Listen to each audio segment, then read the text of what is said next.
Les amis, ravi de vous retrouver aujourd'hui pour une nouvelle vidéo. J'espère que vous allez bien, moi ça va super et aujourd'hui on se retrouve pour une nouvelle vidéo dans laquelle on va parler d'Hugo Ekitike. J'ai décidé de ne pas être dur, je vais être clément et je vais faire quand même un bilan de la carrière d'Hugo Ekitike, de sa situation actuelle. Et c'est vrai que sa situation avec le PSG est très très compliquée et ça me ferait presque de la peine pour un joueur qui malheureusement je n'affectionne pas particulièrement. C'est pas un joueur voilà, que j'aime énormément. C'est un joueur que j'adore critiquer dans les débats avec mes potes parce que je trouve que sa carrière prend quand même une tournure assez dramatique. Et on va essayer de revenir un peu aux racines d'Hugo Ekitike et de son début de carrière plutôt prometteur, il faut le dire. Parce que même si maintenant Hugo Ekitike est sujet à énormément de moqueries et c'est vrai qu'il y a beaucoup de chambrage autour de lui, que c'est devenu le réserviste du PSG, le paria voilà, du club de la capitale, eh bien il a commencé en 2021-2022 à Reims, il avait 19 ans et c'était vraiment voilà, un vent de fraîcheur du côté de la Champagne.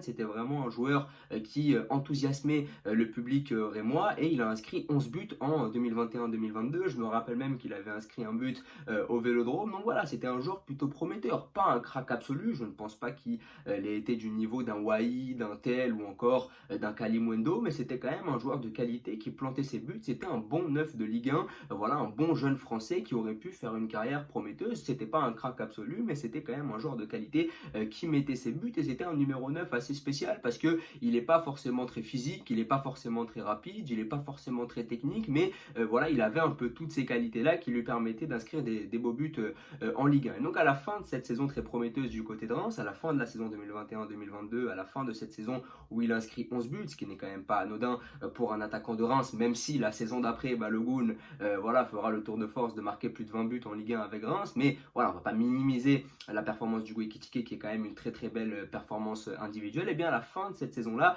il y a la convoitise de très nombreux clubs, il y a la convoitise de Newcastle, il y a la convoitise du PSG, il y a aussi la convoitise voilà, d'autres clubs un peu partout en Europe. Et c'est vrai qu'à ce moment-là, Newcastle est vraiment le favori sur le dossier Ekitike. Il propose 30 millions d'euros, ils ont un projet, voilà, un nouveau projet, il venait d'être racheté par les Saoudiens et ils voulaient vraiment baser un projet intelligent sur des jeunes joueurs prometteurs pour pouvoir les faire progresser sur les futures saisons. Et c'est vrai que ça s'est matérialisé puisque Newcastle a battu cette semaine le PSG et on voit un peu le fruit de leur travail de la saison dernière et de ce qu'ils ont fait sur le mercato avec notamment de très jeunes joueurs comme Anthony Gordon ou encore Alexander Isak. Et c'est vrai que Hugo Ekitike était plutôt tenté par l'aventure anglaise et c'est vrai qu'à ce moment-là Newcastle faisait des pieds et des mains pour le recruter, mais beaucoup de gens étaient plutôt sceptiques. Ils se disaient qu'il allait peut-être se perdre du côté de l'Angleterre, que ça allait peut-être être un frein pour son apprentissage, qu'il fallait peut-être qu'il continue une saison à Reims ou qu'il aille peut-être dans un autre club de Ligue 1. Je sais que Lyon s'était renseigné sur Hugo Ekitike, donc c'est vrai qu'à ce moment-là, la tendance était plutôt à un départ du côté de Newcastle, mais il y avait beaucoup de gens qui refroidissaient un peu Ekitike en disant que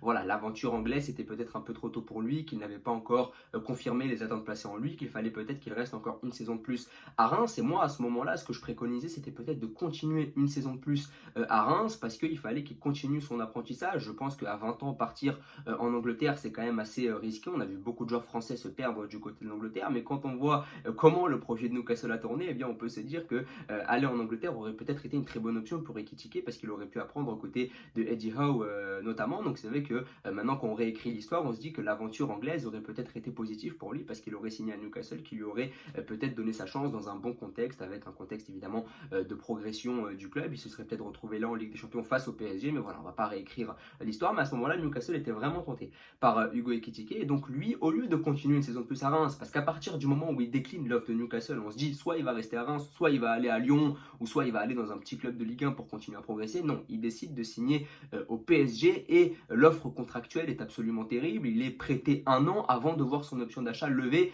cette saison-là 30 millions d'euros. Donc c'est vrai que le PSG investit 30 millions d'euros sur Hugo Ekitike, qui est un jeune joueur de Ligue 1 de 19 ans qui a marqué 11 buts la saison d'avant du côté de Reims. On ne parle pas d'un joueur qui a marqué 20-25 buts avec Reims, on parle d'un joueur qui a marqué 11 buts, qui n'est pas un crack absolu de sa génération, parce que dans la génération 2002, il y a des joueurs qui sont beaucoup plus talentueux que Hugo Ekitike, mais c'est vrai que le PSG fait un sacré pari, mais à ce moment-là, c'était dans la politique du PSG de renouveler son effectif, de ramener des joueurs français, de recruter un peu plus humble, avec notamment l'arrivée de Christophe Galtier qui symbolisait un peu ce virage à 360 degrés du PSG qui était voilà, cette volonté de recruter français, de recruter voilà, des jeunes joueurs pour les faire progresser. Donc c'est vrai que c'était un peu le vent nouveau du PSG où voilà, on exclut les stars, où on arrête avec ce mercato-là, où on rompt avec le mercato d'avant. Hein. On avait fait venir Ramos, Messi, Wijnaldum, on fait un mercato un peu plus humble, et Ekitike a souffert de cette politique-là parce que finalement ça n'était qu'un symbole, c'était pas vraiment sportif l'arrivée d'Ekitike, c'était juste pour dire voilà, on a recruté un jeune français pour faire plaisir aux supporters et pour rompre avec l'image qu'on avait avant de prendre que des stars, mais maintenant on va recruter un peu plus humble, on en a cherché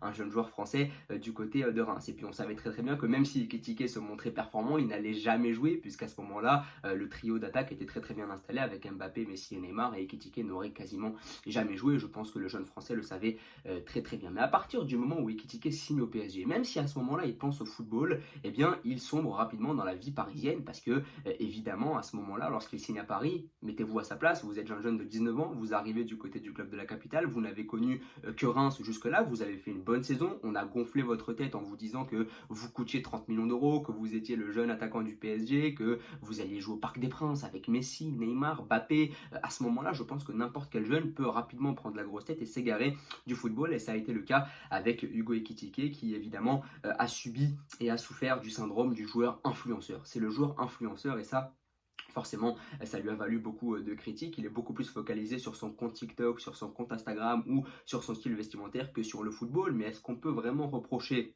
à un jeune joueur de 19 ans qui arrive dans le club de la capitale, à qui on dit tu es super talentueux, à qui on donne un salaire exorbitant, de céder sous la pression de la vie parisienne? Non, pas du tout, on ne peut pas lui reprocher, c'est tout à fait humain, et je pense que malheureusement il a été pris dans cet engrenage médiatique, il s'est peu à peu éloigné du sportif. Son attitude aussi avait été très décriée par Christophe Galtier qui avait été très dur avec lui lors des entraînements. On se demandait pourquoi Ekitike ne jouait pas plus que ça, pourquoi est-ce qu'il rentrait pas plus en jeu, et bien Galtier disait que Ekitike, il y avait un problème d'attitude, il y avait un problème d'investissement à l'entraînement, et donc sa première saison, au lieu d'être une saison d'apprentissage durant laquelle il aurait pu engranger de l'expérience venant de Mbappé, Neymar ou Messi, eh bien ça a été une année où il a peu à peu sombré, voyant son temps de jeu décliner, ses rares apparitions ont été très mauvaises, et puis là il a commencé à être la source de beaucoup de chambrage de la part des supporters du PSG parce qu'il a souffert du syndrome du joueur influenceur, c'est-à-dire qu'à la fin d'un match, ou même s'il a été mauvais, même s'il n'a pas marqué, eh bien il va mettre sa story Insta pour dire voilà, je mets ma story, voilà, j'étais sur le terrain, je mets mes photos, et ça forcément c'est un syndrome qui est très compliqué à gérer pour un joueur. C'est que oui, tu dois gérer ta carrière de footballeur, mais à côté tu as des contrats, tu as une image à gérer, tu dois remplir ton compte Insta, tu dois faire des photos, il s'occupe de son style vestimentaire, et ça forcément ça a été très critiqué. Et moi je suis très dur envers le syndrome du joueur influenceur parce que pour moi un joueur de football doit avant tout se concentrer sur son football et non pas sur ce qu'il y a à côté. Mais comme je l'ai dit, est-ce qu'on peut lui reprocher d'être allé voir à côté du football quand on sait tout ce qu'on lui a mis dans les mains, un salaire exorbitant, le fait qu'on lui ait dit que c'était le meilleur, le fait qu'on lui ait dit que c'était le jeune joueur français du PSG? Évidemment c'est très humain et on ne sait pas comment nous aurions réagi à sa place. Et puis là vient le mercato, et à la fin de cette saison on se dit Hugo Ekitike va être intelligent. Hugo Ekitike va être prêté dans un club un peu moins en vue que le PSG. Il va être prêté dans un club où il va pouvoir plus jouer, il va pouvoir plus se concentrer sur le football, où la concentration médiatique sera peut-être amoindrie. Eh bien non, Hugo Ekitike décide de rester au PSG. Il y a eu ce fameux imbroglio de fin du mercato avec l'affaire Randal Kolo Muani. Si Kolo Muani venait, eh bien Francfort acceptait en échange de prendre Ekitike. Eh bien Ekitike a refusé d'aller du côté de l'Allemagne, du côté de Francfort. Je sais que Crystal Palace, West Ham étaient très intéressés et lui aussi était intéressé par l'aventure anglaise, mais Crystal Palace et West Ham, les deux clubs londoniens, n'ont pas donné suite à leur intérêt envers le jeune attaquant français, donc il est resté du côté du Paris Saint-Germain, et on a l'impression que ça lui va très bien de ne pas jouer, parce qu'il faut le dire, Hugo Ekitike depuis le début de la saison c'est seulement 8 minutes jouées, et ça c'est lors de son premier match, lors du premier match du PSG c'était face à Lorient, il est rentré, il a fait 8 minutes, mais après ça il était sur le banc face à Lens, face à Toulouse, il n'est pas rentré, et ça fait 6 matchs que Hugo Ekitike n'est plus appelé dans le groupe du Paris Saint-Germain, surtout qu'il n'a pas été inscrit dans la liste de la Ligue des Champions par Luis Enrique, donc ça forcément ça fait très mal, et on se dit un joueur de 20-21 ans qui ne joue plus, qui n'est pas inscrit dans la liste de la Ligue des Champions, il va faire des pieds et des mains pour partir, il va accepter n'importe quelle offre, il veut jouer, il est passionné, il veut se reconcentrer sur le football. Eh bien non, Hugo Ekitike décide de rester au PSG et il continue évidemment avec ses stories Instagram. On a l'impression que ça lui va très bien de ne pas jouer, mais encore une fois, est-ce qu'on peut lui reprocher? Il est payé des millions pour vivre à Paris et s'entraîner avec Mbappé. Évidemment qu'il va continuer à le faire, c'est tout à fait normal. Et là, il tombe un peu dans le syndrome de Layvin Kurzawa, c'est-à-dire je ne joue pas, mais je suis grassement payé, donc je suis très content et ça me va très bien. Je mets ma famille à l'abri, je n'ai pas besoin d'être bon sportivement. Tant que j'ai mis ma famille à l'abri, ça va. Et encore une fois, est-ce qu'on peut lui en vouloir de faire ça? Non, on ne peut pas lui en vouloir. On ne sait pas comment nous aurions réagi là aussi. Mais c'est vrai que si on se concentre seulement sur le football, si on pense seulement aux sportifs, eh bien la carrière d'Hugo Ekitike prend une tournure assez dramatique parce que c'est un jeune qui a du talent, parce que c'est un jeune qui pourrait faire du bien à beaucoup d'équipes, notamment à Francfort. Je pense qu'il aurait pu exploser à Francfort parce que Francfort donne sa chance aux jeunes, parce qu'on a vu avec Kolo Muani ou même avec Gina Bimbe que c'était un club qui pouvait mettre des jeunes dans les meilleures dispositions. Donc forcément, le fait qu'Hugo Ekitike ait refusé d'y aller, eh bien ça interroge, et surtout ça interroge sur sa volonté de continuer à jouer au foot au plus haut niveau. Est-ce que Hugo Ekitike est taillé pour le plus haut niveau? Est-ce qu'il a envie de jouer au foot au plus haut niveau? Eh bien je ne pense pas, parce que là il est en train de gâcher ses plus belles années, et je pense qu'en étant Hugo Ekitike, j'aurais accepté n'importe quelle offre pour aller jouer, seulement si je me concentre sur le football. S'il n'est pas concentré sur le football, je veux bien comprendre qu'il veuille empiler de l'argent et mettre à l'abri sa famille tout en vivant à Paris, c'est très très bien. Mais si il veut seulement se concentrer sur le football, vous savez que c'est assez compliqué à comprendre. Est-ce que tu peux vraiment te concentrer sur le football si tu refuses toutes les offres qui viennent à toi et que tu continues à même pas cirer le banc, finalement à rester chez toi à tous les matchs du Paris Saint-Germain? Donc c'est vrai que ça entraîne une situation assez compliquée et c'est dramatique. Et puis surtout, il y a un reportage qui est sorti récemment sur les dernières heures du mercato, où on suit les dirigeants un peu de nos clubs de Ligue 1 qui négocient un peu la fin du mercato. Et Olivier Létang, le président de Lille, c'est une séquence qui m'a beaucoup fait rire. Il a été absolument choqué en connaissant le prix du salaire d'Hugo Ekitike, parce que Olivier Létang, qui est le président de Lille, était très intéressé par Hugo Ekitike. Donc il appelle les dirigeants du PSG, il leur demande quel est le salaire d'Hugo Ekitike, s'il veut le prendre à charge, etc. Les dirigeants du PSG lui disent, et lui il est absolument choqué, il dit ah ouais, Hugo Ekitike il a un salaire comme celui-là, c'est quand même assez choquant. Donc c'est vrai qu'Hugo Ekitike, on lui a donné un énorme salaire tout de suite, donc c'est pas étonnant qu'il ne veuille pas partir du PSG, c'est tout à fait humain, et surtout que s'il est moins bien payé ailleurs, pourquoi risquerait-il d'y aller si finalement il est moins bien payé? Donc forcément, là aussi, ça pose des problèmes. Et puis, ça pose, voilà, comme j'ai dit, un problème de philosophie. Aujourd'hui, est-ce que les jeunes footballeurs sont encore concentrés sur le football? Là aussi, ça impose un réel problème. Est-ce que finalement, quand on est grassement payé, est-ce qu'on est encore passionné par le foot? Est-ce qu'on a encore envie d'aller cravacher pour gagner sa place de titulaire? Je ne sais pas. Est-ce que les joueurs de foot ont toujours aussi faim qu'avant? Est-ce que pour eux, c'est toujours autant une question de passion quand on gagne autant d'argent à la signature? Je ne sais pas. Là aussi, ça impose des questions un peu plus larges. N'hésitez pas à me dire ce que vous en pensez, à vous abonner, à liker et à partager. Merci beaucoup.